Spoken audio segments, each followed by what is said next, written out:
Hey, yo, welcome to another edition of the Men Who Cry podcast. Make sure you guys like, subscribe, review, tell a friend, tell a friend, tell a friend. If you don't do that, I'm assuming you don't want it at all. Today's edition. First time, yeah, I just peeked that you got that Hennessy bottle with your name on it. But anyway, speaking of which, speaking of the man who's got his name on the Hennessy bottle, because he's just that well known. Mm. Noted Jets, noted Mets, noted Oakley, who surprisingly is not enough. But my guy, Harry, Yo, and I actually said it right this time. you crushed it. Literally, You crushed. Don't worry. My shout out to my boy Dwayne. My goddaughter's father has never said my name right, and he's known me for since 2011. So it's kind of like a running joke that we have now. But yeah, it's always I tell people as long as you say it right in front of my mom, we're not gonna have no issues. see, speaking of which, you got that jersey on. Mm. So my man, he has a daughter. I don't think it's and when he told me about her, he was like, "Yeah, her name is Shay, but it's Oh pronounced Shy." wow, So if every time I that would see, that bro, would anytime I see him on TV, I yeah go like, yeah. snap in the place, know which one is which. No, that's hilarious. That would piss me off. I used to say shy before I knew him like that. I would say shy too, and then I heard him say his name in a press conference. I was like, okay, got it. See, that to me is always funny with people with names like N and I. Mm. I feel like it can go, It really could. yeah. It really could. But yeah, we're here talking. We're gonna start off with the craziness today.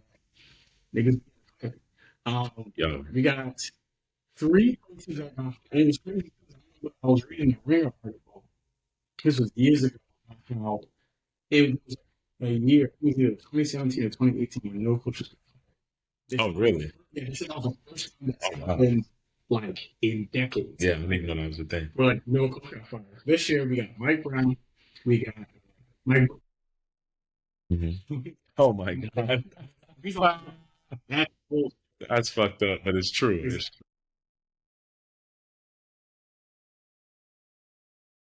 Mhm.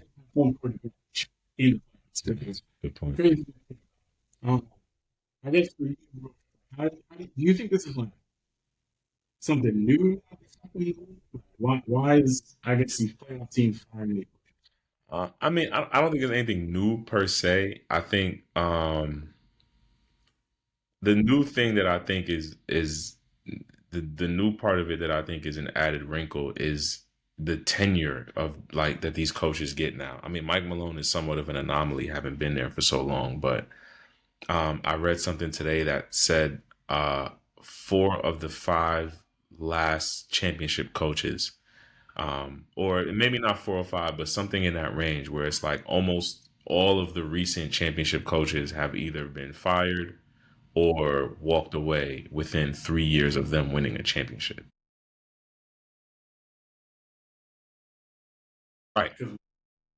Right. Um, From the Bucks, right? Vogel's been fired twice, right? God. um, And he's a good coach. we already said one. Yeah. And uh, Nick Nurse Nick Nurse gone. gone. And to me, it's just like, He about to get fired. I remember the days when a title was enough to secure you at least another half decade in that role.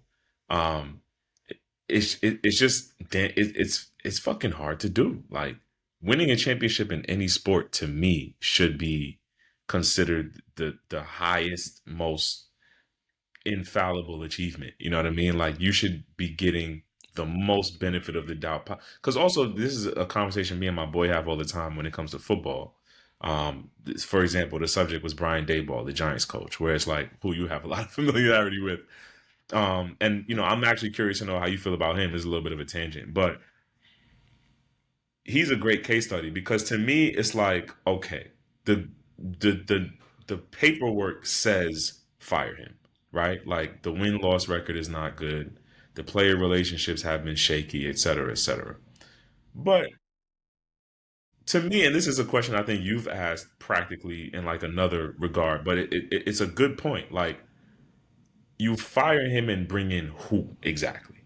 You know what I mean? Like, that's the thing. Like, to me, if you're gonna move on from somebody like Dayball, you have to identify to me who is the person that can take what he had, his roster, his ownership, his da da da, his GM, and do better. Right? So it's like it's almost like it's like you pick the coach or you pick the field. Yeah. And my thing is like, what are these owners seeing that tells them, I'll take the field? Because to me, you take the field if like your roster is A1, right? You have continuity with your players to the point where like the process of elimination says, okay, it's not this, it's not this, it's not this. It must be the coach. You know what I'm saying? But to me, the teams that are making these decisions are so deeply flawed. It's like, how can you, with any definitive anything, say, you know what, I'm going to change the coach and things are going to get better for me? When it's like, in the Grizzlies case, John Morant has missed most of the last 3 seasons. Even this season. Yeah. Not Yeah. Fully on his own volition.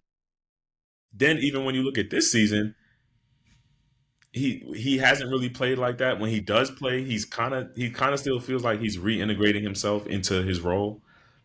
You're paying two guys who you can't really count on to get 20 points a night with Jaren and Desmond Bain. Not saying that they didn't earn their contracts. I'm just, you know what I mean? I'm just saying like Ja had this year has played like a two. Desmond Bain is a three at best, and Jaren Jackson is a solid two, but he's a two. So you got three number twos in the West. You still within a puncher's chance of 50 wins, and your first decision is to get rid of the coach. Like, listen, I'm not that well versed in Memphis Grizzlies Twitter and enough to know, like, okay, maybe Jenkins had some transgressions that someone like me who's not following the team like that is not going to be aware of. But I'm just like, bruh, like, okay, so now what? You still have Desmond Bain and Jaren Jackson. You know what I mean? Like, the thing to me is not to just fire the coach like that. And what I'm seeing now that I think is the most interesting is the fact that the replacements don't seem to last long either. Like, it's not like they're moving on from this guy because like, oh, we're gonna give a 7-year contract because we know this guy's gonna fit. It's like you move on from him for the lead assistant for the rest of the year. They're gonna pick one of the hot names. Like, all these guys are just gonna switch. Like, maybe Malone ends up in Memphis, maybe Jenkins ends up in Denver. You never know what's gonna happen. And then it's just like the clock restarts 3 years, and then we'll see what happens. I'm just like, I don't know. I think it speaks volume to like where the league is now, where everything is just kind of nothing is really grounded in anything, any real hard, fast beliefs. Like, everything is just so fly by night. It's like, which quick little data analysis can we use to suggest that we take our organization in a different direction? But I'm just like, I don't know. To me, the teams that really succeed long term are the ones who withstand those kinds of like, ebbs and flows and have just some kind of principle that they don't move off of. You know what I'm saying? It's a glad you brought it. Was like they got the coaching because it's not that they gave us a coach.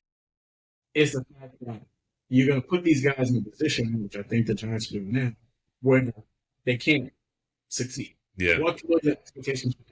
Right. Right? And we went in one of the best divisions in the league. The team the other just won the Super Bowl. You won 4 games.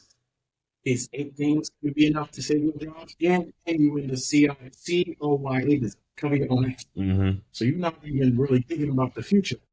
Right. That's a thinking about it.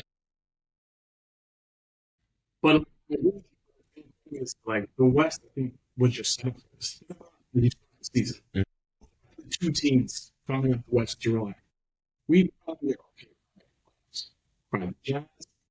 It was probably. Yeah. I'm surprised Portland won as many games as they did. Exactly. Right? They look right down. They unhappy. Men unhappy. Right. Denver. Yeah. Mm-hmm. Mm-hmm. You have there's a whole basically a system where like these teams are feature. Yeah. Yeah. The Kings 2 years ago were the 3 seed. Now they're scrapping Tennessee again and kind of mess around and maybe make the playoffs. Yeah. And so I completely agree. I think it's the idea of like unhappy fan base constantly wanting more. Hmm. Um, all these things are really, really good. And I think the carnage is just starting. We haven't even gotten to the playoffs. And what happens when Somebody gets bounced someone early. gets bounced early and she's not right now? You think that I bet you pretty much outside of Dallas, the Kings, Hmm. You think about coaching, everyone else is like, the why can't we expectations. get much Right, playoffs? right, right. Why Yeah. can't the Rockets tell themselves we can make the playoffs? We can all these teams. Especially the way they've been. I mean, I think they probably have the best record of the last 20 games of any team in the West. I think maybe even rivals OKC.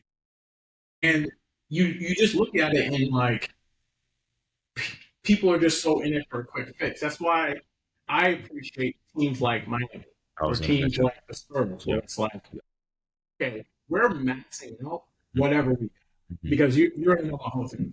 Tanking is just a Hmm. nice way to say we're just losing. Hmm. And the fact that Miami, they might make the playoffs, Hmm. they're going to be a bitch to play. You know they They're at 10 right now. They might be 9. they shouldn't be in there, man. So, I get it though. and that's the thing. To me, they just, Yeah, they just suck. they're kind of stuck in this middle. But why can't they just try to oh, snap. Heat have won 15 of the last 10 games, right? Like, they could just turn so quickly, but it's just this idea of constantly firing coaches, right? And like you said, I like teams that just are like, we're just gonna stick with our guy. This Hmm. is our philosophy, winning games. Hmm. Every team that we just mentioned outside of the Kings that fired their coach had a winning record Chill. when they fired their coach. Like you said, two of those teams probably got wins. So exactly what With like really flawed rosters exactly. and really like inconsistent play from their stars. So, I again, it's just like to me it's an expectation conversation and I think it's unfortunate where what expectations have become in the NBA because it affects the players too. Because now you have the players who are like literally regimes are given kind of like a 2.5, 3 season lifespan. Because let's say you hire a coach and draft who you think is your next franchise player in the top 10, right? In 3 years, ownership is already trying to figure out like, are we continuing down this path or are we ready to move on? Are we ready to pivot? And to me, that is so, and I understand where all that comes from. It's the CBA, it's, the time span of these contracts. Like, you have to, I guess, feel like you have a bird in the hand before you give out. The numbers always changing now. It's what, 275, 300, whatever it is. So, I understand where some of that comes from, but I mean, we also got to remember, like, if you get drafted, if you go to, let's say you go to Kentucky one year, right? You come out, you go to NBA. How old are you? 19, 19, maybe 18. 20. You know what I mean? So you're trying to tell me I get to the league. Let's say I'm 20. Let's say I'm even 21 years old. I'll even push it up a little bit. Let's say on the day I make my NBA debut, I'm 21 years old. By the time my 24th birthday rolls around, I'm expected to like an owner is supposed to know whether or not I'm ready to carry his franchise for the next 8 years. Like, no, bro, no. I just figured out like how to get my clothes from city to city on time. Like I'm carry a city. Like it's just under like obviously you have players who are able to step up to that, but that shouldn't be the expectation. Like when that happens, yeah, when that look at I always use Jalen Green as an example. Like I think Jalen Green is an awesome player in terms of talent, skill. And he's a freak. Like people don't talk about him enough. Like what can he do? He can do everything. He can catch and shoot. He can shoot off the dribble. He can pass. He get 42 a week. Yeah, he's charismatic. You know what I'm saying? He's a plus defender. He's probably the single most athletic player in the league. Like I'll take him over Ant. I'm serious. Like he does things that shouldn't be humanly. It's him. Oh yeah. Oh boy. Like he does things that shouldn't be humanly possible. but he also has a skill set. He's not just like jumping out the gym for no reason. And he's never been an all star.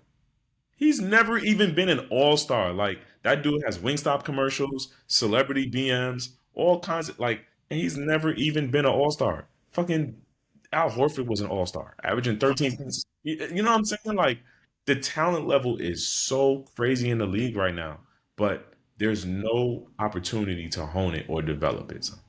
And that is lending itself to these quicker turnarounds. Like, yo, if I'm being judged by my ability to get a 21-year-old to franchise level, you know, stature in basically 2.5 seasons, because the first season is a wash, is a learning curve. The last season is when the extension is supposed to hit. So you got really them two middle seasons.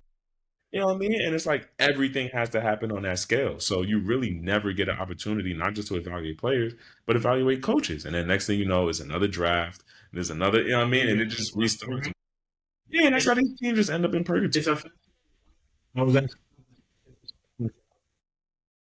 this is Yeah, yeah. KB. Yeah, With go the ahead. podcast in my Mm. and he's talking about they asked him, what's one rule change? He Mhm. said you don't have to. That's what Mm. I'm in the league. I agree with that. I do believe you say you're talented. Right. However, I think that we have made a situation where just like we made a situation now where we have people jobs being evaluated, but essentially like 20-year-olds. Yeah. And your jobs being evaluated. So my point, my hope would be is that we actually raise that. And it's like the way that The WNBA WNBA does it. Their rule is 3 years or your 21st. 20. Okay. So to me, it makes sense. And I think you have better players. Also, you have more mature, not these kind of high risk players. And I think it leads to the frustration. The big with potentially and boom was that he wasn't in the other players, and Malone was like, I'm trying to win. And I actually think Bob Myers had the best analogy. He was like, coaches and front office people are naturally opposite each other. Mm-hmm. Coaches are day traders. They're trying to get the wins. Yeah. Yeah. At the end of the day, you evaluate on your record. Right. GMs, presidents of basketball operations, are value traders. They got to think 2-3 years Yeah. from this because, like you Yep. said, CBA, yo, this guy's playing really well. We're gonna Mhm. try to give him a contract this summer. If he doesn't accept what we want, we have to trade him. We need him to play so we can get his value up, even if like we might want to like keep him or move on, right? And so those just be at, and that's kind of why you saw Bruce and Malone basically have this like Yeah. Cold War, you know, more or less. I just think we don't as much Mhm. like time it takes for you to like develop players, develop men Mhm. as like Yeah. human Yeah. beings, Yeah. and then be able to like put them on. To me, the whole Memphis situation is based on Ja's level of maturity. Essentially. The fact that he essentially took one of their seasons, like, Two, if you really think about well, it. last season he got hurt, and so the whole squad got Right. Right. That's yeah, fair. because he Yeah. got hurt twice in that season. Oh, they was both the same season. What's that season? His suspension It lasted into the that's season, what I was thinking. and then Because when you without your star for the first whatever of the season, even if it's just the NBA is not like baseball. Like you can't just cough up a month and recover. So yeah. and it's just the fact that like your level of maturity of like, oh, like I'm essentially the CEO of a Fortune 500 Yep. company, Yep. but you don't think about it. Like, No, you don't. you're thinking like I'm just scooping. Mm-hmm. I Mm-hmm. had to do X, Y, and Z, Mm-hmm. and I think that yeah, I think it falls on coaches and everything. It's all they do. And, you know, It just makes no sense to me. And I think the most unfortunate part about it is the fact that these guys aren't. Mike Tomlin said it best. It's like if you want unique results, you got to have unique relationships. And what happens with these players when they have 2, 3, 4 coaches during the first 7, 8 years of their career? they never really get the opportunity to work with somebody that's going to help them establish an identity. So they get to their veteranship when they in the league, and they kind of just don't have an idea of who they are. You know what I mean?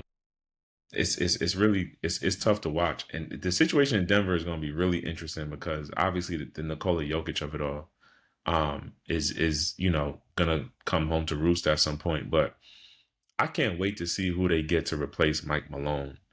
Like, because listen, I don't want to be disrespectful, but from what I've read, part of the discrepancy was how committed he was to playing Russell Westbrook over guys like, I guess, Peyton Watson and Julian Strawther. Yeah.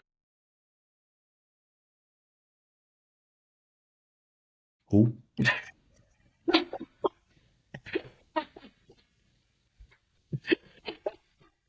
Nigga, I'm trying to win a champ. Pardon my French. I'm trying to win a championship. So what do we do You're mad at me for not playing? for playing for not playing charity, like not giving out minutes to guys because I like them because they're young because they deserve.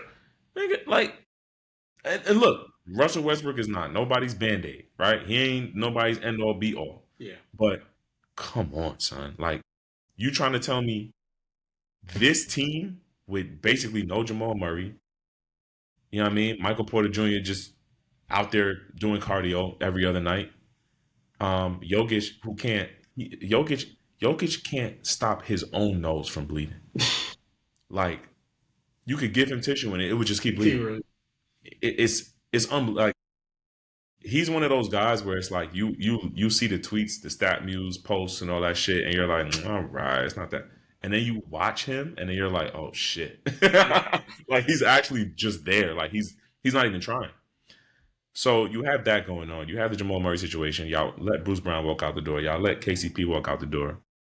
Christian Brown is good, but he's maybe not the force y'all expected him to be. Aaron Gordon, he's there in the dunker spot, chilling. Like, who else is gonna help this team go? Like, Peyton Watson and Julian Strawther are not. That's not Jalen Williams and Chet Holmgren, respectfully. Like, you have to play the guys that have been there, who know how to change a game, who can make shit happen at a last minute notice on both sides of the ball. Like, and listen, I could be wrong, right? That's why I don't work in the league. But I'm just saying, for that to be the thing that's coming out now is like, oh, that's why we had to let him go. I cannot wait to see the next coach full time come in there. Go ahead and play Julian Strawther and Peyton Watson, Russell Westbrook's minutes. Yeah. Y'all gonna win 38 games, not 48. I have a take on that, but I want to say it because I want to have the pressure for the league to win the playoffs. I'm going with home team New York just to kick it off. Oh, so this pressure right here. This team, to me, I think the number one is this is teams with the most pressure to win, or coaches? Individual. Oh, it can be anybody. Okay, copy. Because I have someone in mind for that. Okay. Denver situation. Okay. The reason why it's two guys who cheat a little bit. I think it's Tips. Two different. Okay. I'm sorry. Me personally, awesome season. Better than the defense is the defense. The offense has been better. Way better. This dude has changed the way that this team plays. Before, they've had top 10 offense. I think they've had top 10 offense every year for the first 2 years of this is what it is. How they used to have was a possession. We're basically killing them on the RJ Barrett, Julius, these guys. So what we're going to do is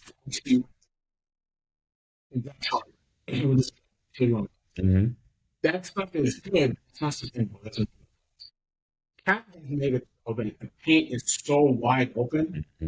It's cuts. It's dribble handoffs. OG and Nobi getting like point guards on them. It's been ultimately, like you said with Nikola Jokic, because I feel like this Knicks team was built in that way that Nuggets team won the title in 2023. Yeah. His defense. It's real. Yeah, I mean, we said that was the knock on him since Minnesota. And it's like, how much does this go for you to be this type of center and being on the team? And the reason why I bring it up is because there's now rumors, KD stuff. Where does he want to go? Mm. You don't have to break out a calculator to realize whose money makes the most sense. Right. They're not trading OG. Yeah. And I doubt that they are going to put Josh Hart, aka your best player's best friend, in any type of trades. Right. Why would they not trade OG? Do you think it's because of what they gave up or just the sheer need for him on the team? I think on a two-way ability, I think he's been the second best player. I think he's been that good. And it's crazy because when they signed to that deal, I kind of knew the money was going to be. It was a lot. Aggressive. But when you have Karl-Anthony Towns as your center, yeah, you need someone like OG. Yeah. He's almost like required insurance. Exactly. Yeah. So for me, why am I replacing him with someone who's the worst defender? He's the ball. They don't really make a lot. He's staying. You know, like I said, you can get there, but you don't got to trade Hart, Bridges, Mitchell Robinson, and you might get enough money. This is for Kev, right? And this is for Kev. So if you look at that, it's like that don't make a lot of sense. Hart, Bridges, and Mitchell. Phoenix is not doing that. And then at Phoenix, you can be like, these two dudes play together. They best friends. Mm-hmm. Again, the money works. Mm-hmm. You don't want to tank. Mm-hmm. That's an easy swap right there. So for me, I think Cat's playoffs are going to be. I don't think that if he has a bad playoffs, he would be traded. Mm-hmm. I think if he has a bad playoffs, it opens the door for conversations that I don't think that's stupid. Yeah, that's fair. Wow. I mean, it's insane to even think about because Randall and DiVincenzo have been perceived as somewhat of too much of a loss of the kind of like the soul of the team. In return for Cat. Now, obviously, like you said, what Cat has brought to the table has been immense, but it would just be so wild for a team with that much. Like the Knicks have been, what's the lowest seed the Knicks have been in the last few years? 4? 5. 4 or 5? Like, since 2020, 2021, that's perennial. Like a perennial top 4 or 5 seed to have that much turnover in one of its star positions. Like, that's something I don't think we've seen recently. I mean, you know better than me. I'm not like, does acquiring Kevin Durant make this team that much better than it already is? Me personally, don't want to do that. Because Kev, we see what Kev been working with. Yeah, that's his team over there, basically. But the thing too, it's like we just talked about. I believe a lot more in just keeping your team together and just building. I agree. Like, look at what Boston did. They basically got their team, and they just kept adding pieces. And they made swaps here and there, but it all revolved around the 2 J's and Horford, if you want to put him in there. But and to me, you look at his last 2 stops. This man's been one of the most unhappy superstars I can imagine. He was in Brooklyn. He was unhappy. He went to Phoenix. He unhappy. With, like, Kevin Durant's probably one of the few superstars you can say, I don't think he's ever had one season where he didn't have an all-NBA player. Yeah. Yeah. OKC, Golden State, Phoenix. Whenever he's going, at least an all-star player playing in. He's going to Dallas. I think he's going. But it's just, I just know how this city can move. And how it can shift. Yeah. And I think the biggest guy that I think, if they do not do this deal, is look at the quality Tibbs. Sure. I love Tibbs. Tibbs has been, mostly because I've seen the horrors of what James Dolan team can be. And that dude gets the most out of the team, and they win a lot of games. If they get smacked by Boston, which is on the table, I don't see how he comes back. You don't see how Tibbs comes. I think he would have been here in 5 years already. He would have 5 seasons. That's the longest coaching tenure since not even they gotta go all the way back maybe to Red House. I don't remember the last time Knicks had a coach for longer than 5 years. Because Van Gundy was I was just about to say. Van Gundy was like 3.5. Whoa, that's it. Yeah. He's about to pass Van Gundy in win. If he comes back next season, Yeah. pass Van Gundy in win. So he's third. That's crazy. Lenny Wilkins? No, you don't. No, I'm saying how long was Lenny Wilkins there? I guess not that long. Not that long. Because there was a time where people weren't getting past 2 years. Larry Brown? Larry Brown was a year. A year? Isaiah Harden. And then Isaiah. And then Isaiah, yeah, 8. Oh my god. And then Tony was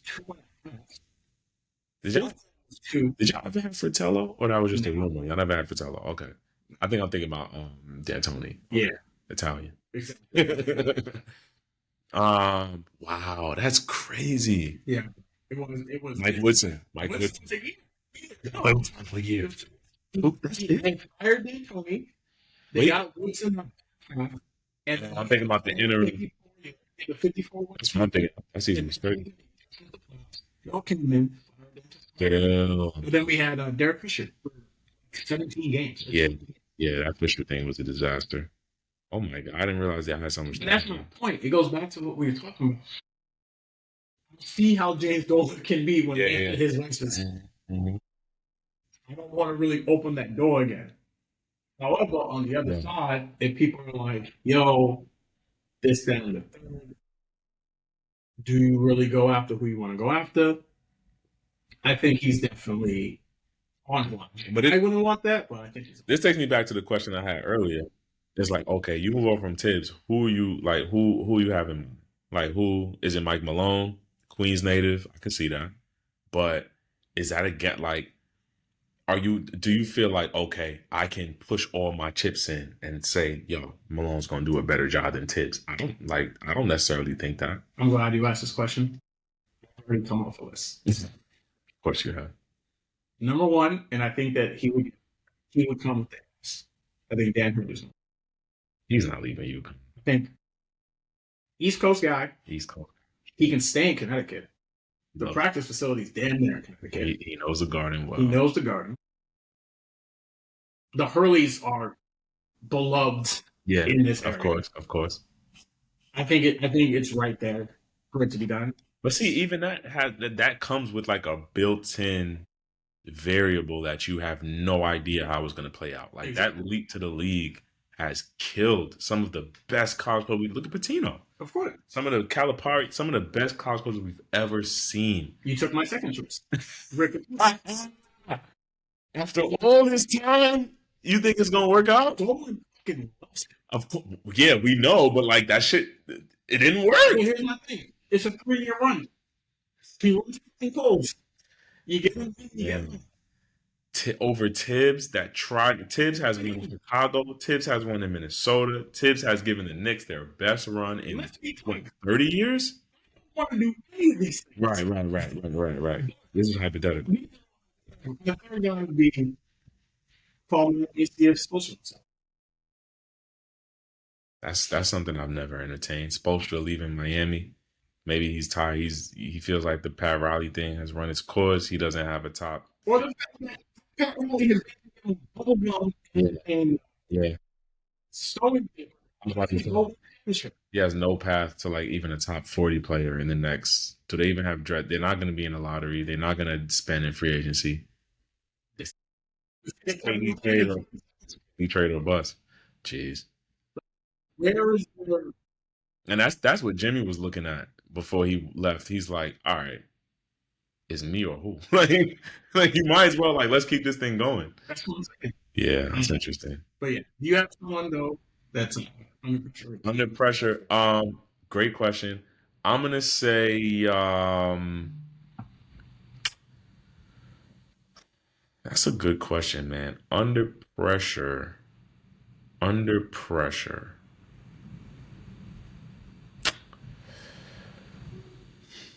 Believe it or not, this probably sounds like maybe a little crazy.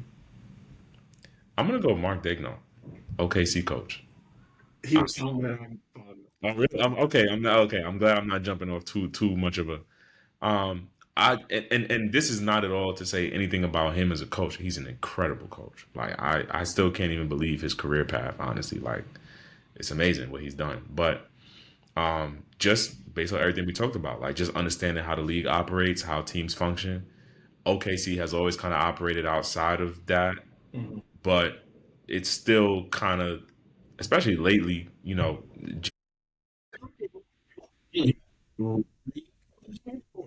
Brooks, Right? Donovan, Daigneault, three.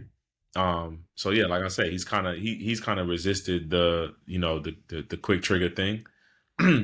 But I also think OKC has tried to operate a little bit more like a more modern, more progressive team lately.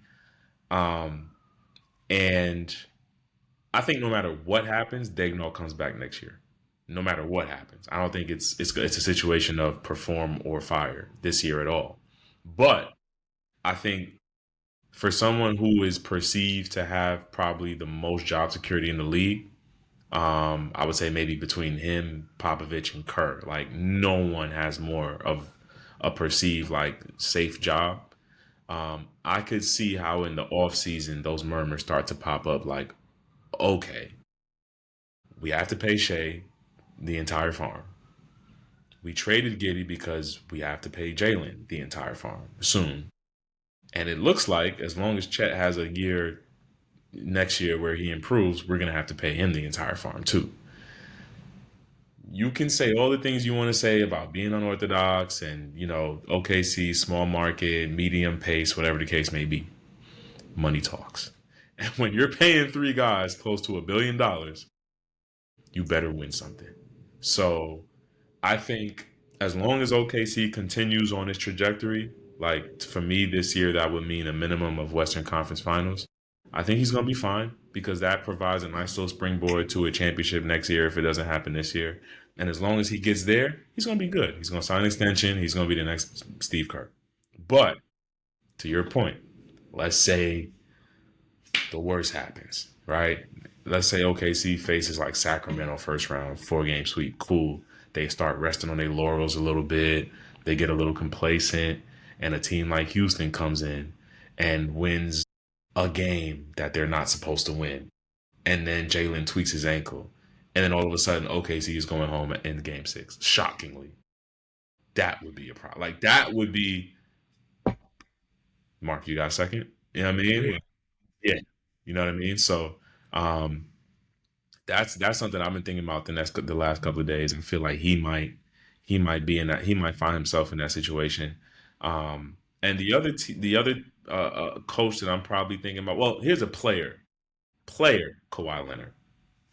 It, Player is Kawhi Leonard. I was thinking about it this morning because Paul George has been his biggest savior in the last 3 or 4 years because we should have been turned the cameras on him. Exactly. He orchestrated this whole thing. Yeah.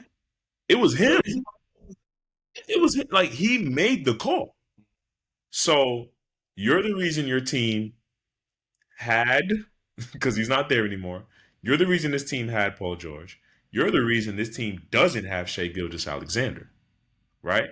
That's two huge. You know how they say 5 point swings? That's a huge two-player swing right there. Exactly. Huge, like franchise city What happened if alternate. you just never did that trade? You know what I'm saying? So, if anything, we're looking at you now, buddy.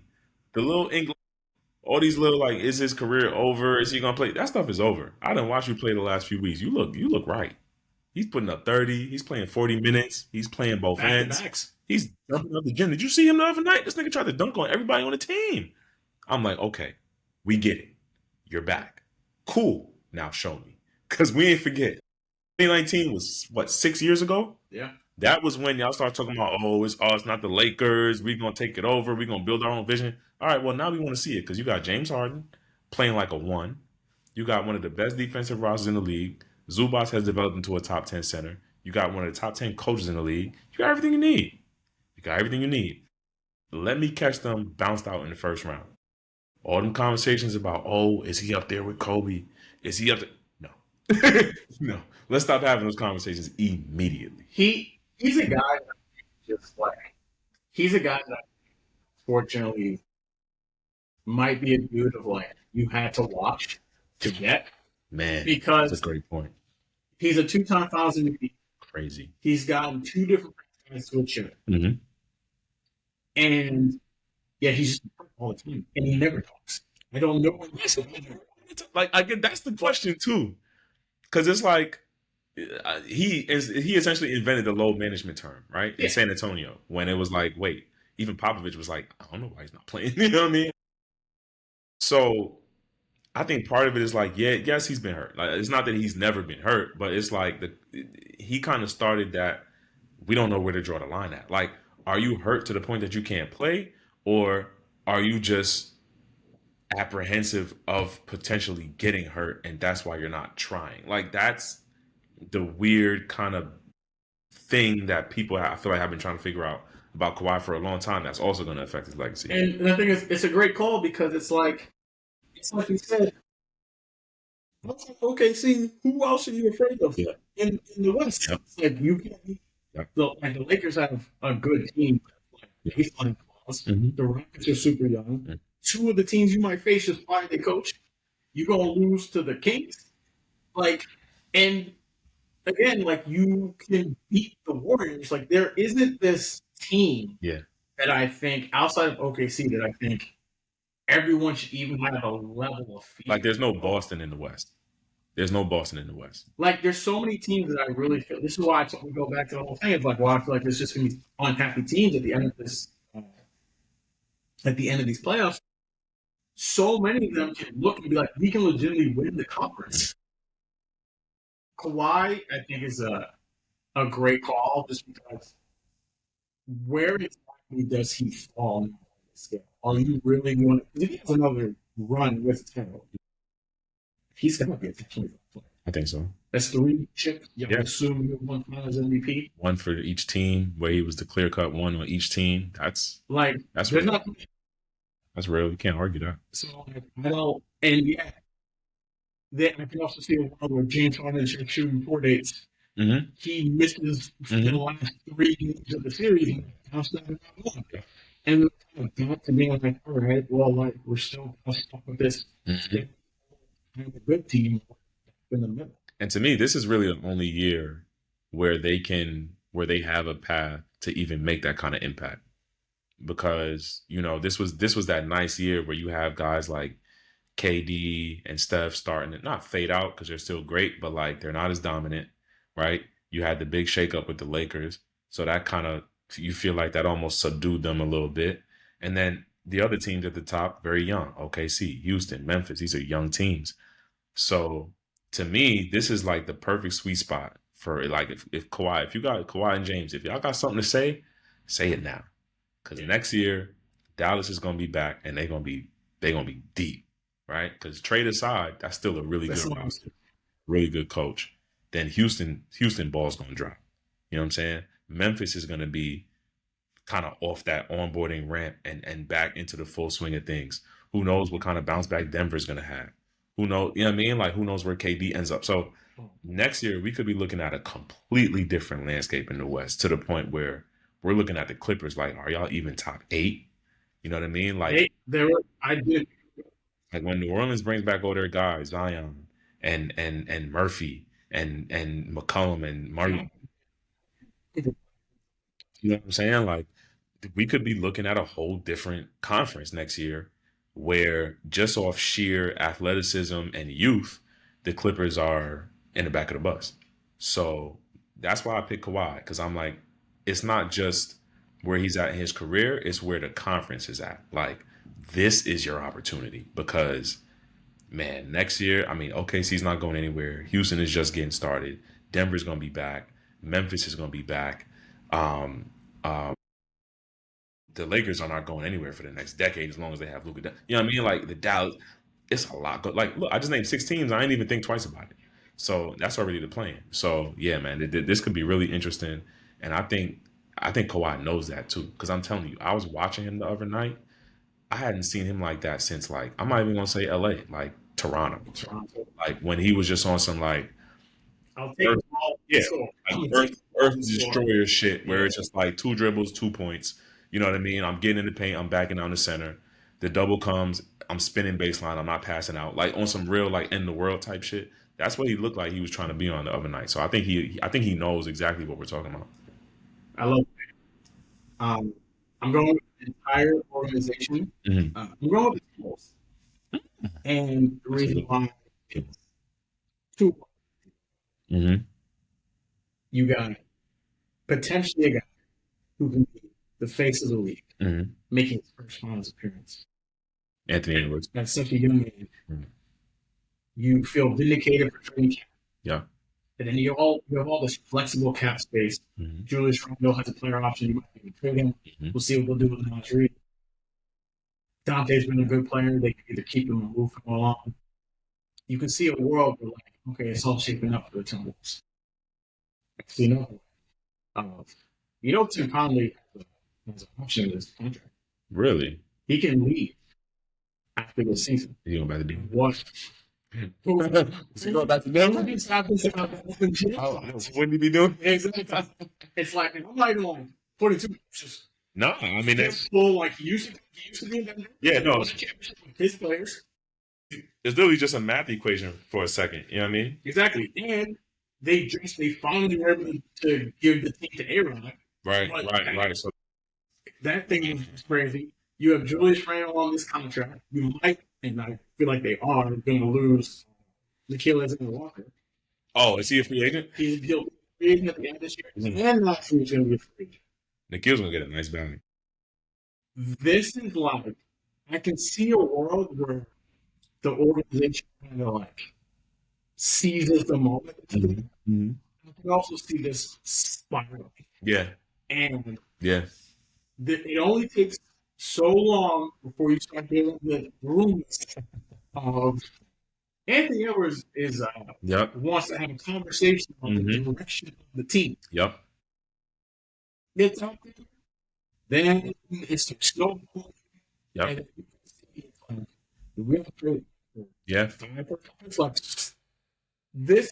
I feel like that whole organization has a pressure on it because it could just look so different next year for a team that like just almost got here. yeah, Like yeah, I think 2 years ago they made the playoffs for the first time, not like the season before that. yep. And then last year they made the West Conference Finals. They made the room. And then they're out in round one. And right now they're hovering. They could be in the plane. Exactly. But there's a world where they miss the playoffs. If that's a That's that that would mean losing to like the Kings or maybe Memphis. The Kings unlikely. Oh, the whole Dallas is a sneaky team, yo. Like with AD in there, Listen, I think they're good when they're healthy. they got even without Kyrie. Like I mean, they got some nice wings that know what they're doing. Najee Marshall, PJ Washington, who obviously in the playoffs randomly turns into Michael Jordan. And then you have Anthony Davis, who's gonna, be dominant on both sides of the ball. And Jason Kidd's a shrewd coach. Like that team could surprise. Let's say that team is the A seed and they got to play my guys. That's a 6-game series, even without Kyrie. I could see that being 6 games. So yeah, you're right. The Wolves, this could get interesting pretty fast. Just like that. That kind of leads also to the last This was like that. Yeah. I feel like the faith of the league is kind of the conversation that's like a snake in its own tail because I don't think you can like it's the same thing where I believe of like this when someone tells me this is a song is summer. If you got something this song right. If it's song summer, I know it. It's still it's like kind of like accepted amongst people. I feel the same way about the face of the league. You have LeBron, you have Steph, you have KD. they're going to be out the league in the next 5 seasons, right? You have Victor, but now you don't know what's going to happen with his health. Hopefully, this blood clot situation doesn't end up in this last situation. No. And I feel like there's almost like this boom. And honestly, I put it in the same way of like when Kobe retired and before LeBron came, it was like a 5 to 6 year gap of like it's Jordan. Jordan. Yeah. When Jordan retired and LeBron, those years in between, it's like, well, Kobe's the face of the league. Yeah. It's Shaq's the face of the league. No, Tim Duncan's the face of the league. Yeah. It just like it just kept rotating. Yeah. And I feel like that's what it is. It was Iverson for a year. Exactly, right? So I think these playoffs can. I feel like that title of who the best player in the league and who the face of the league can change. I know I think those things are synonymous. I think you can be the best player in the league. Definitely. And so, for me, I think if we didn't bring up in terms of pressure, go fix the pressure. I think make sure my chain hang right now. Exactly. I think it's all there for Tatum to. You're talking about a guy that might be two-time champion. Maybe gets fouls in this year. He's an Olympic gold medalist. However, he's got the The thing with him is he doesn't. Right. And ultimately, it's the same thing I felt like with Steph when he got his Finals MVP. You just need to have the moments. At the end of the day, I can't tell you how many points Kobe scored. Yeah. I don't know. I can tell you when that dude did the turnaround play around against the Suns, when there was one series, but I remember that shit. I can't believe they lost that series to this day. Till this day, I cannot believe they lost that series. Bro, that game was crazy. Yeah. Yeah, don't get me started on that game. Tim Thomas, Kentucky. Exactly. Yeah. Right there. And so to me, it's almost like he obviously has way more competition now, which to me speaks to the fact that he has it more in front of him. The road to win this year is way more tough. Yeah. Than you're not gonna get like beat up like like half the teams you keep playing get hurt. So I was curious about the idea of like who can proverbial face.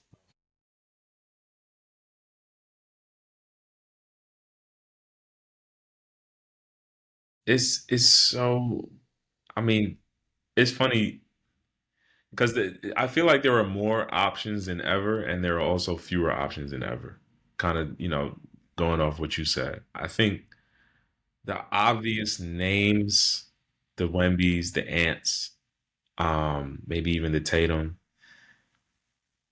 they feel secondary to the kind of like gravity that the LeBrons and the Kobe's and the Jordans had. Like it doesn't like the same way you rooted for Jordan, even if you weren't a Bulls fan. The same way you yelled Kobe when you shooting, a paper ball into a trash can.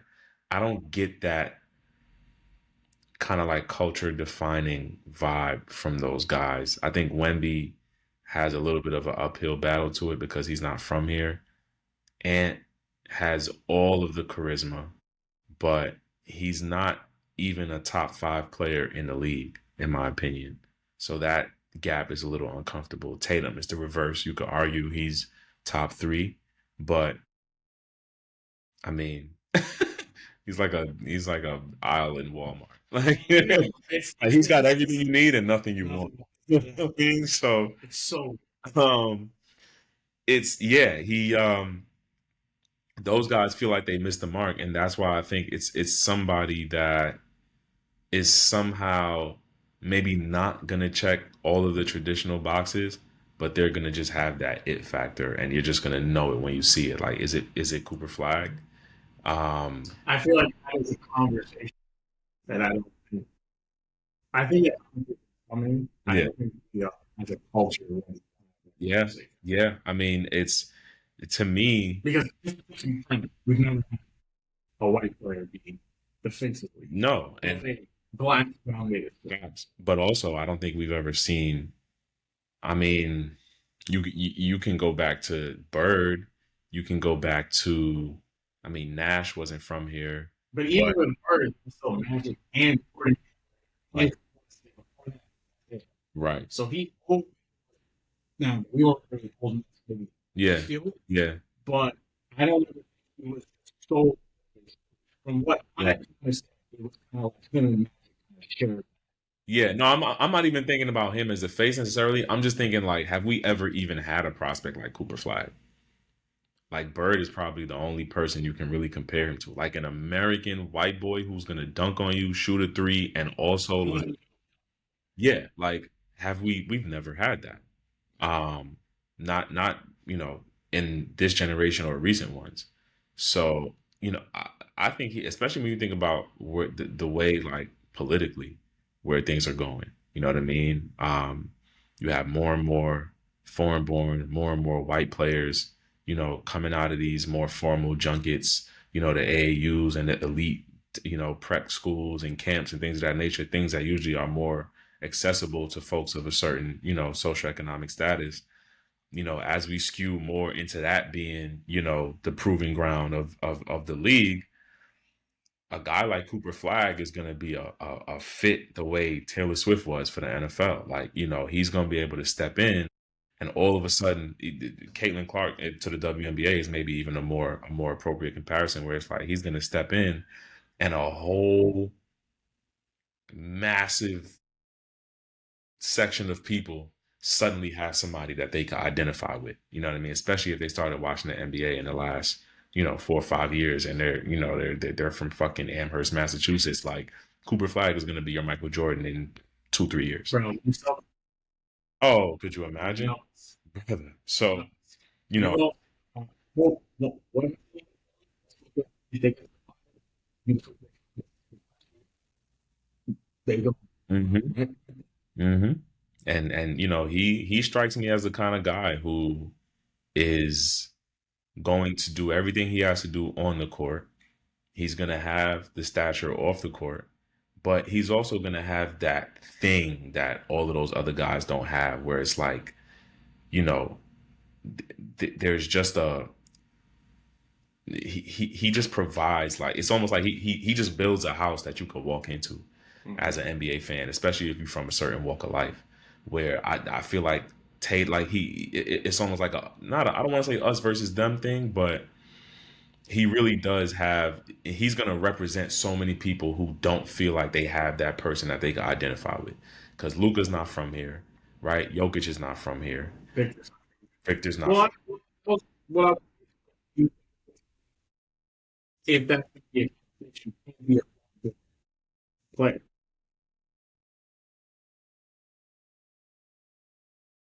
I think so. Well, I mean, I guess my curiosity is, I'm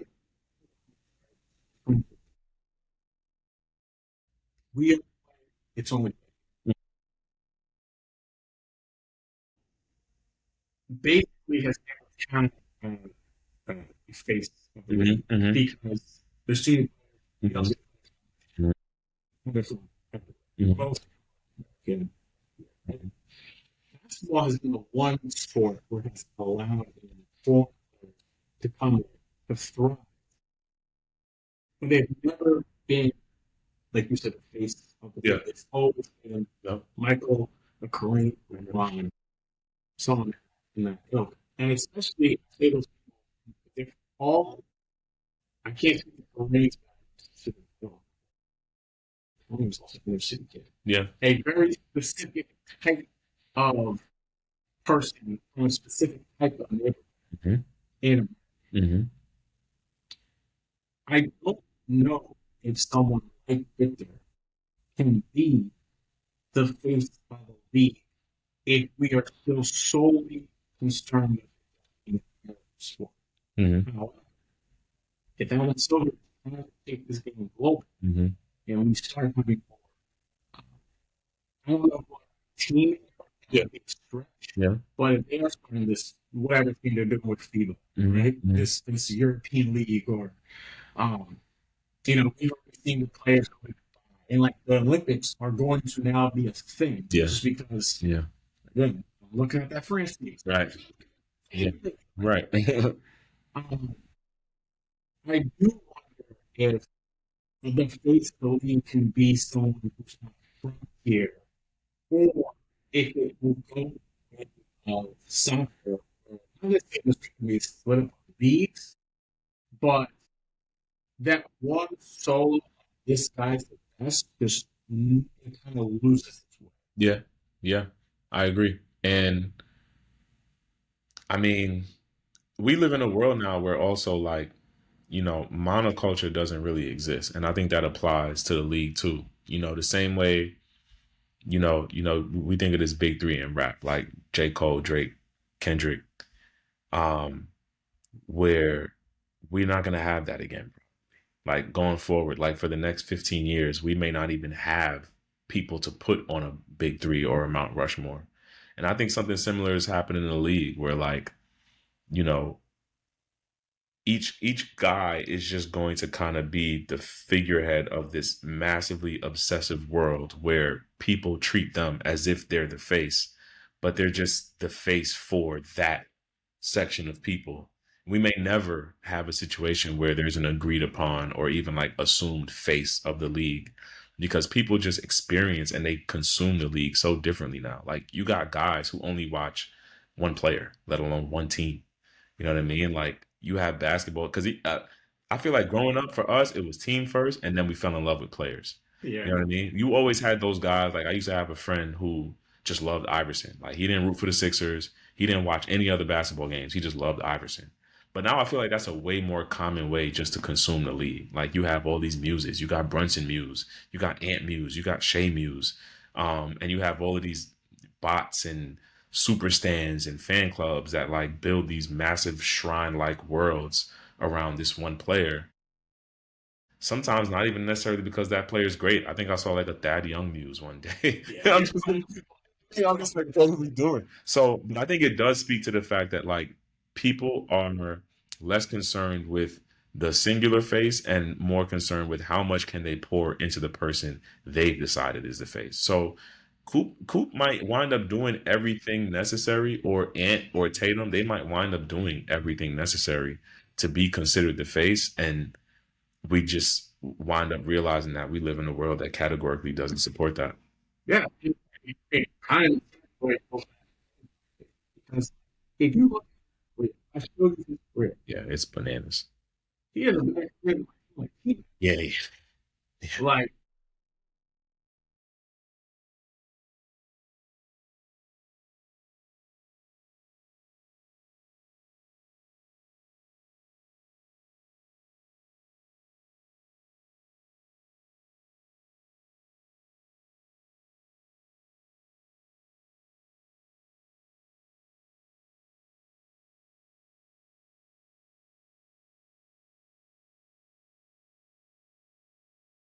part of it just I was just gonna say. just like there are fans of the Celtics. There are fans of Boston. Mhm. You went from Right. it's like what are you Yeah. and Of course. Yeah. it's not it was maybe the Kyrie Mhm, mhm. a little Yeah, bit yeah, yeah. A little bit of national appeal. yeah you know, it's really just like Hmm. they love the Celtics and they best player Yeah. and they best play have to be one of the best players in the league. And I don't like I don't know maybe it's just Yeah. the new reality, Yeah. right? Like maybe just no longer having an agreed upon face. Unless to me the only way to have that is just like we don't the Browns was 10 straight years. That's been. That's great, right? Even like someone like Tatum is crazy to think about. Like he's at his own level. This Mhm. man not made Eastern Conference Finals once. Once? One time. Shh. That was Kareem that lost to the Bucks in the second. I'm not playoffs. I'm not talking about winning. No, they have only in round two. One, That's bananas. right? He's going up year 9. This it stayed the steps like you they don't even processing him. Yeah. Thinking about Right. Wow. it. But he had that type of career. Yeah. And yet it's just Yeah. it's kind of just like Hmm. yeah. Yeah. That's wild. I And mean, it's a wild thing to think about. Like he's never been on a bad team. This man has never not won like at least his rookie year, he went to the game 7 against Braun, right? also, they lost. I think the first year they did was the pandemic, and I think it was. Oh, okay, okay. Yeah, yeah. I remember it was like the second year playing, and they got into the play Yeah. and they lost. And it was crazy. The next year was completely reversed. Oh, yes, they swept in that first round. Yeah, that's crazy. I think question, if Tatum is on the Lakers, is this even a conversation? He's With that, you got the same resume? he's obviously the face, no? Think, think, think. Because I think what you're saying is low key the thing with him. It's like it's simply because he plays for the Celtics, which is one of the few. Like at this point, it may just be Celtics and Spurs who have that dynamic where it's like you'll never be bigger than the team. You'll never be bigger than the Shield. Because I feel like we followed him Yes, until he 100%. and then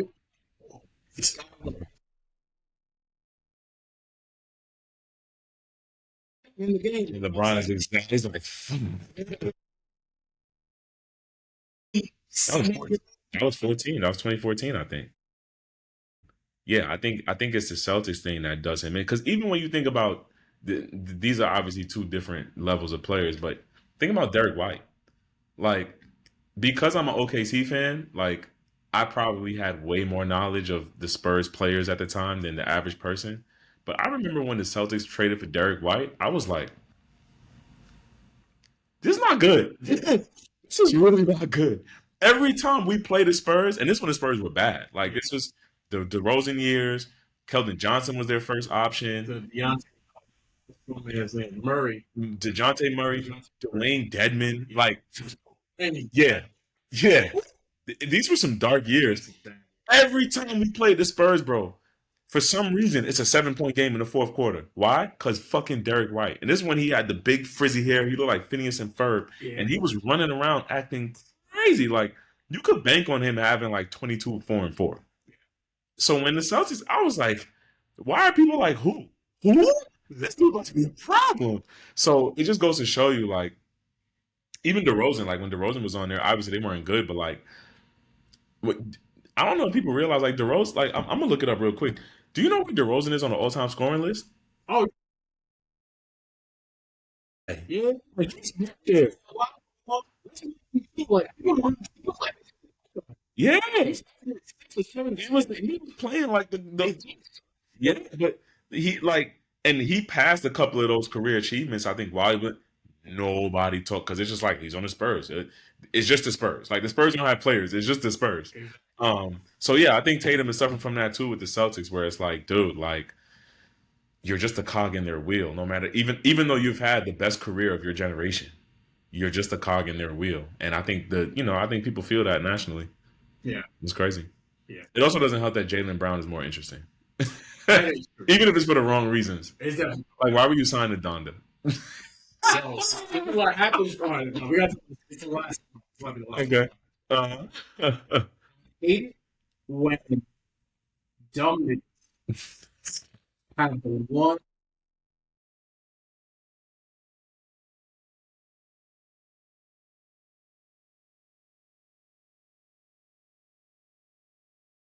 Yeah, yeah. Antonio, They did like a cover shoot or something, or there was a video, yeah, and he was there like holding up, he was doing the basketball.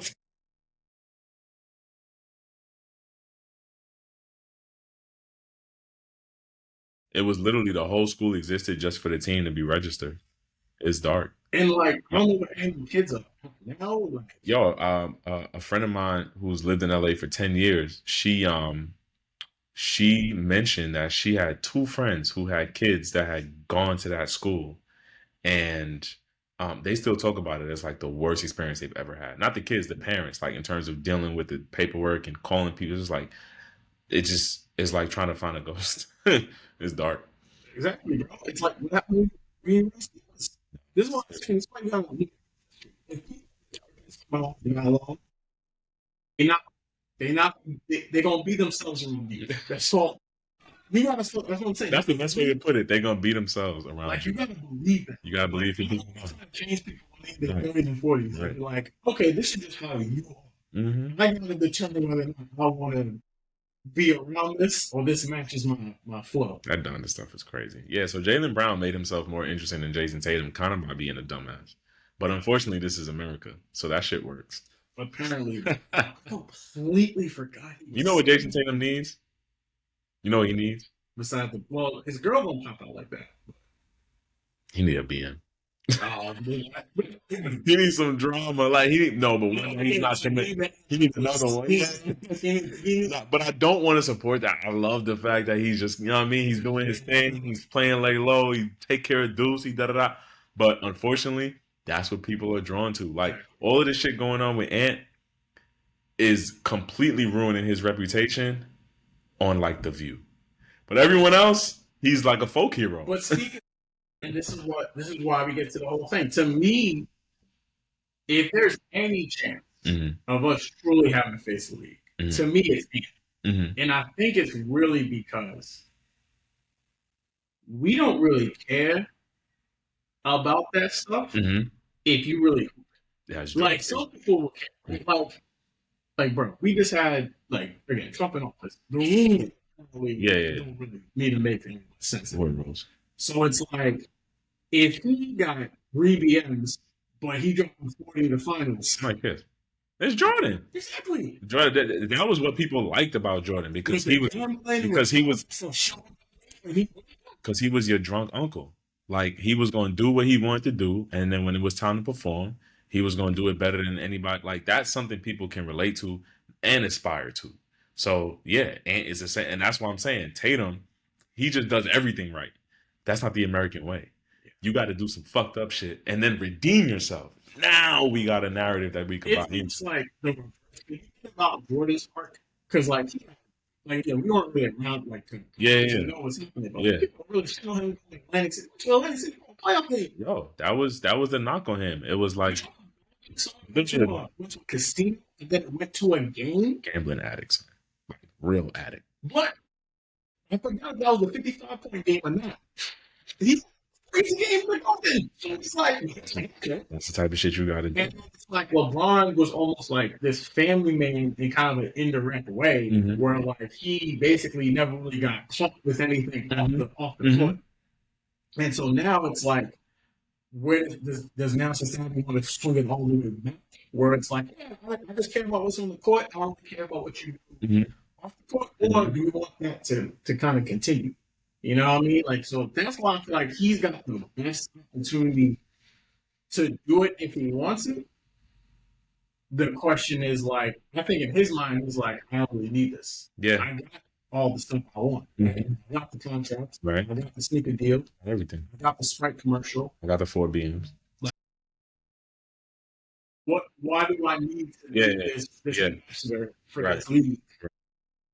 There's nothing else in his mind he thinks he can get. I would tell him, look how much money LeBron makes. Right. How much money you get. This could be very lucrative. It's a different kind of conversation. We're talking about millions of billionaires. But this could be you could be in a different tax bracket. So you would have never even really thought if you do it this way. But I think these guys are now looking at that even and being like, do I need that? You know what I mean? It's like Ant is 23 and he's already signed on a dotted line for $500 million in contracts, right? So you figure by the time he hits 30, that number is probably going to be close to double. So here you are already. All you've really done is hoop and fuck, and you've amassed almost $1 billion. Do I really need to make nice with Adam Silver? You know what I mean? To reach this next plateau. And I think he's also the kind of you got to factor in his personality too. That's a real raw Atlanta nigga. Bro. He walked up to Obama and was like, "You tripping, nigga?" You know what I mean? So Does he want to ever be in a place where he can't be that? Because you can't do that. If you want to walk that walk, you can't talk that talk. You know what I mean? You got to say, "How you doing, sir? Nice of you to be here." You got to smile in the photo. You got to pick your pants up. You know what I mean? You can't be, sticking your thing in anything walking. That might he might be willing to trade that because he's gonna make the money anyway. And with the advent of the internet now, he's gonna be famous anyway. You know what I mean? Braun came up at a time when you needed, you had to go through channels for that. You know what I mean? You had to get on TV. You needed billboards. You always Ant is like, man, he going live. His whole fan base is right there. You know what I mean? So fascinating. I really do maintain though that Cooper Flag has the best shot. I think he has Yeah, I think he has the best shot. I think between Ant not really wanting it like that, between Tatum not really having that soup hyper individualistic like rags to riches arc. I think between Wemby, Luka, and Jokic not being from here, I think that already whittles the list down significantly. Shea's not from here, that doesn't help, even though he looks like he is. Um, but I think it's gonna be Flag, and I think Mos Def said it a long time ago. He was like, hip hop is gonna be what we gonna be. If we gonna be on some fly shit, hip hop gonna be on some fly shit. If we gonna be junky and smoked out, hip hop gonna be on some junky and smoked out shit. So when I look at the NBA and I think of the NBA audience and NBA fans and how that's skewing, it's working in Cooper Flag's favor. You know what I mean? Like the people who consume the product at an increasingly higher rate, I think are going to progressively over time. Cooper Flag is going to be the person that they're going to be able to identify with. So I'm looking forward to seeing if that comes true. I got what I'm Oh, listen, man. But it's gonna be fun too because kind of like Caitlin Clark, like Yeah. you need that person to shoot down. And to Like be clear, I you, don't feel like either one of us. not a, He's like, dude, I can't wait to watch that dude play. I think he's awesome. He's awesome, but I think it's gonna be good for the league at the same time. Like you kind of need that person who's even if their reputation is deserved, you kind of need that person whose ego and whose reputation has been built up, built up, built up. Because now you got a bunch of Davis trying to take down Goliath, and I think that's just good for the product because the NBA motherfuckers to care. yeah, that's why I need that. I need this Detroit Six. I need this. It is. It's funny how we went from Pacers Bucks being the premier Eastern Conference, and it's like right back to the 2000s Pacers Detroit. I think that was great. Is that possible? Well, no, Detroit's Well, trying to lock into the sixth seed, right? the Bucks, the Pistons are the sixth, so they got to win out. And Right. then the Bucks, I think they got to lose out on the things they played them twice. Oh, that's So if they then they'll be the five. right. Bucks will be the six. Right. The thing is that New York's got to win one more game. They'll be the three. Aces four. And that's how it works. So we still, Yeah. we don't. It's gonna be a final finish. Mm-hmm. Don't come down Sunday. I ain't gonna lie. I want to see the Knicks play Detroit. I want to see Me that. too. I want to see St. Cade. That's gonna be. It's gonna be great. And it'll be, and that's the thing too. Like this is why, and it's really gonna be the last thing. Is like why you need these big markets. 'Cause someone like Cade, I feel like we didn't even mention him this Mhm. whole time. It's crazy. And it's great. And this guy's having a great season. As much as I love the fact that people think the Pistons gonna beat the Knicks, it's great for I don't think that. I don't think that. You know, Yeah. because you actually. Yeah. But for Cade, Yeah. if I'm taking a step back, Yeah. if I'm the NBA, Mhm. I want that. Oh, absolutely. Because you At the get a Garden. young star Oh, in the Garden, Ooh. he can have his moments. Ooh, it'd be like Trey Young, except y'all gonna win the series. You whole Yeah. dead for a decade. So this is the first time the Pistons made the playoffs in 7 years. They haven't won a playoff game, I think they said since 03. No, something like that. They haven't won a playoff game in a long time. I remember that stat. The Knicks didn't win a playoff game for like 20 years. A long time. That's a woof. So, for an NBA, give me that. Give me that. Oh, I can build around this new dude. Off that for years. Because no matter what happens, it was first regular season game there next year. You already know. ESPN started up. Like, let's get that rivalry going. Right back. If I'm honest, it should go 5. It should be 5. It's gonna. There's a world in which I can see 6. There's a world I see that. Off. They should be. I think Like if I'm ranking the three, I would go 5, Sweet, 6. Same. Me Like too. that. Me too. Yeah. Me too. Like if Me they too. lose 2 games, something That's something there was. that's what I was gonna say. I was gonna say 5 to me would be the betting favorite. 6 happens if Brunson just 6 foot 20. Yeah. Like just one of those games, which is entirely possible. Unlikely, but it's entirely possible. One of those games where he just can't find it. Somebody gets in foul trouble too early and it's too little too late in the end. That to me is what it would take for a 6. A sweep is entirely possible. And they should be aiming for that because they don't have Ivy. Stewart's been inconsistent. And honestly, I've about had it with Malik Beasley. Like, somebody shut that shit off, please. Oh, Because that motherfucker is running around like he's like, oh, I mean, he'll be up here like dog. He was almost out the league. Yes. He was almost out the league. He playing for Milwaukee last year. Did they sign him free agent or they traded for him? No. Oh my god. He's playing the new special two. The Because when you look at his numbers when Kate is out, he looks like he's putting up numbers like he's a 1. Like, it's like, bro, where was he before this? he was on, and that's what I'm saying. Like it was, that he can't argue about it. That's why when I saw it, when they said that, I was like, again, the fact that if you're Brooklyn,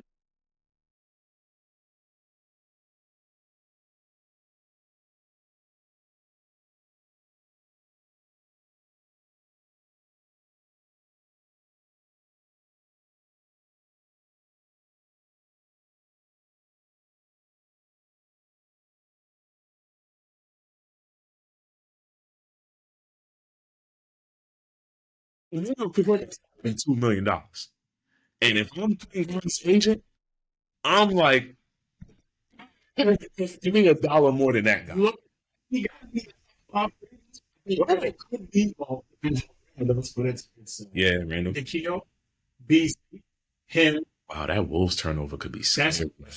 This is why You definitely mentioned that. You definitely mentioned that. Left. That shit could. This is real left. Because I could argue they need Nas and Nikhil more than they need everybody else on that team except Gobert. So, woof. Oh. And that's why I'm so And they're not keeping Nas because Nas is getting 30 plus. And that's what it He's is. getting I'm 30 big. plus.